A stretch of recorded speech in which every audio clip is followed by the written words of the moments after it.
associado. Então as pessoas já se retraíam. Só que nisso, elas continuavam com as questões. Algumas pessoas, às vezes, acham normal. Tem insônia a vida inteira. Outras acham normal. Hoje em dia, não tanto, mas achava normal. Ter ansiedade a vida inteira. Achava normal. Pânico de ansiedade, Sim. susto, alguns problemas assim. Sim. Ataque de pânico. Elas achavam normal. Achavam que Achavam normal, um comportamento, sim. né? Olhavam para elas mesmas e falavam, não, é só uma fase, isso vai passar. E nisso ia se estendendo e meio que ela ia se acostumando, né? Adaptando a rotina dela naquilo. Naquela doença. Sim. Então, E hoje tá muito mais evidente. Hoje tá muito mais evidente. É tanto que tem muita procura mesmo. Só uma pergunta. Se eu entendi, o psicólogo não indica remédio, só o psiquiatra. Ou ambos podem passar uma receita de algum medicamento? Não. O psicólogo, pelo código de ética, não pode. Não pode passar remédio? E nenhum tipo de indicação de medicação. Tanto seja natural, quanto seja... normal, Sim. científica mesmo. Então, isso também é uma dúvida. Eu sempre quis saber por que se o psicólogo passava uma receita médica, vai tomar esse remédio, tá? Acho que você está com o transtorno de ansiedade, vai tomar esse remédio. E o psiquiatra... então, porque o psicólogo não é médico, não? Né? Não é médico. Ele não pode indicar nenhum tipo de medicação. Entendi. Nesse sentido, muitas pessoas consideram como, né? Falam que é no famoso senso comum, né? O médico de cabeça. Mas, não, ele não pode fazer nenhuma indicação de medicação.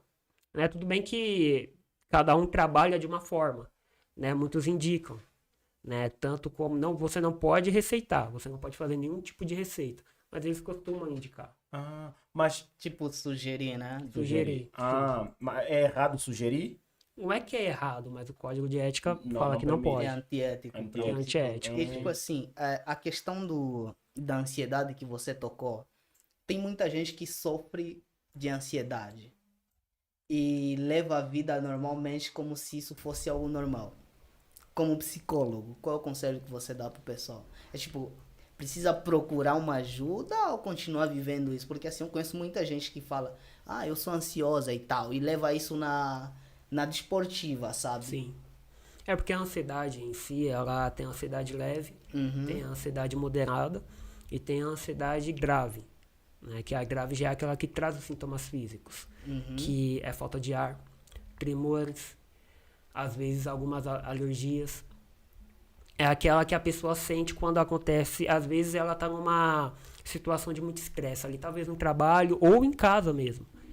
E vem esses sintomas. Ela observa que está tendo uma crise ou que algo está acontecendo, porque a maioria das pessoas descobrem que tem uma crise de ansiedade porque sente ataque cardíaco, falta de ar, então elas associam com infarto, porque é semelhante.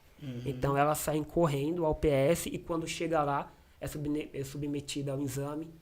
Aí tem o diagnóstico de que não tem nada, o coração da pessoa está normal. Então é quando eles indicam, é interessante que você procure um psicólogo, porque isso foi uma crise de ansiedade, seu coração está normal. A pressão está ótima. A pressão está ótima. Então é quando as pessoas vão olhando mais para a questão da ansiedade. Porque é um fato, a ansiedade leve, eu acredito que todo ser humano tem. Aquela ansiedade leve.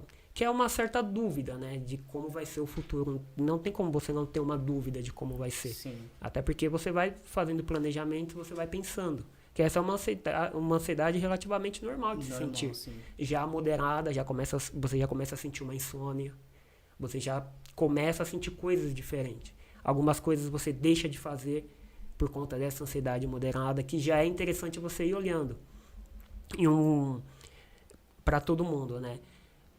Olharem cada vez mais para si mesmos. Observar, né, em relação à ansiedade. Que você observando, você vai conseguindo saber, né, como é que você está lidando com isso. Principalmente quando você começa a sentir insônia, quando você vai sentindo insônia. Como é que a pessoa consegue identificar que está diante de princípios de ansiedade? Tem como a pessoa em si, ela identificar que eu acho que eu não estou bem? Tem alguns sintomas, assim, visíveis? Sim.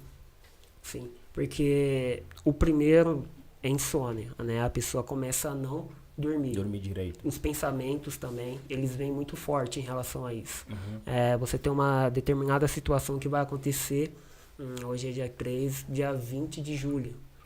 E você só começa a pensar nesse dia 20 de julho. E isso começa a atrapalhar a sua rotina. Sim. Você começa a não dormir. E você vai pensando tanto e você começa a sentir um medo. Que muitas pessoas, às vezes, um dia antes, desmarca o que ela ia fazer no dia 21. Ou, aliás, no dia 20. Porque ela não conseguiu. Então, é muito interessante que você observe como é que você está lidando com isso. Com esse dia 20 de julho.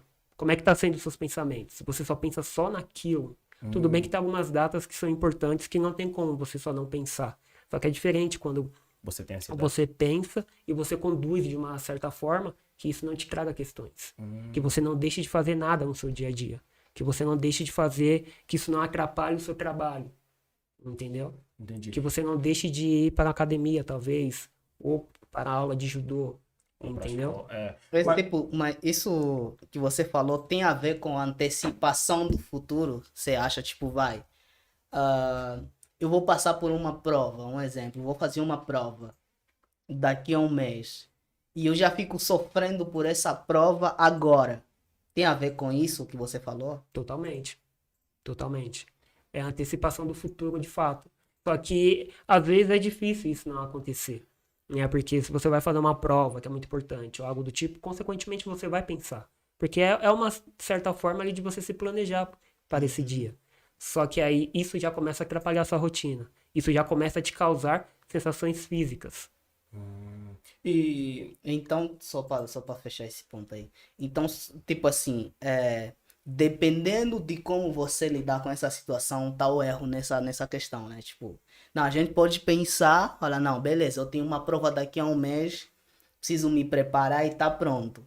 Agora, se você ficar, tipo, preso nisso, ao ponto de atrapalhar sua rotina, aí você precisa de ajuda. Sim. Aí já é interessante que você já tenha um olhar diferenciado para isso. Porque você pode se preparar, você pode estudar e saber de cor a matéria. Só que você ainda fica com aquela dúvida. E quando você está diante de uma crise de ansiedade, ou você acha que você não está bem, antes mesmo de você procurar um psicólogo ou um psiquiatra, o que é que você primeiro pode fazer por você mesmo? Assim, você fala, não. Porque muitas pessoas também têm a questão da negação, né? As pessoas falam, não, acho que eu estou bem, mas ela sabe no fundo que não está bem, né? Eu acho que isso também acaba contribuindo para que a situação se agrave. Mas existe tipo um ponto em que você fala assim, não, pô, acho que eu preciso de... Ou primeiro eu preciso fazer algo por mim. E aí você não consegue falar, não, vou procurar algum profissional. Tem esse estágio também? Sim.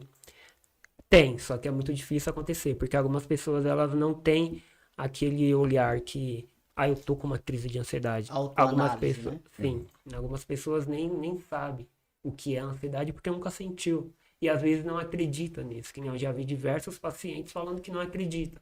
Eles estão sofrendo por crise de ansiedade, mas não acreditam. Eles não aceitam, né? Que é a negação. Eles não aceitam que estão passando por isso. Porque eles pensavam que isso não iria acontecer com ele. Mas, assim, nós temos vários estágios, ou vários estágios de sentimento. Que nem tudo também pode ser considerado depressão. Nós ficamos tristes, desapontados, melancólico, e talvez depois da melancolia a gente pode evoluir para uma depressão. Como é que a pessoa também consegue identificar, não, eu tô triste? Sim. Agora só voltando em relação à ansiedade, tá? O que a pessoa pode fazer, né, em relação a si mesma? É interessante que quando ela observe isso, né, caso ela sinta, tenha a taquicardia, tenha a falta de ar, eu gosto de falar que é interessante você descartar o físico. Sim. É interessante que você procure um médico, que é para ela fazer um exame para ver se de fato está tudo certo com a sua pressão, com a sua coração. Estando tudo ok, então você pode direcionar a ansiedade. Então vamos olhar de uma forma diferente para isso. Sim. E numa crise de ansiedade em si, se você conseguir identificar que você está tendo uma crise ali, é interessante que você saia daquela situação. Seja uma situação no trabalho, ou em casa talvez, ou um pensamento X, né, de algo que vai acontecer talvez. É interessante que você saia. Se você tiver um pensamento, que você mude o foco desse pensamento. Né? E a respiração é muito importante também. Treinar a respiração. Sim, é importante que você respire fundo e sinta que o ar está passando pelo seu pulmão. Você foque na respiração e sair daquele pensamento. Não que você vá fugir dele, mas no momento da crise de ansiedade que tem sintomas físicos, é interessante que você saia dele. Desse pensamento. Mas depois você volte, né, para você observar como é que se deu.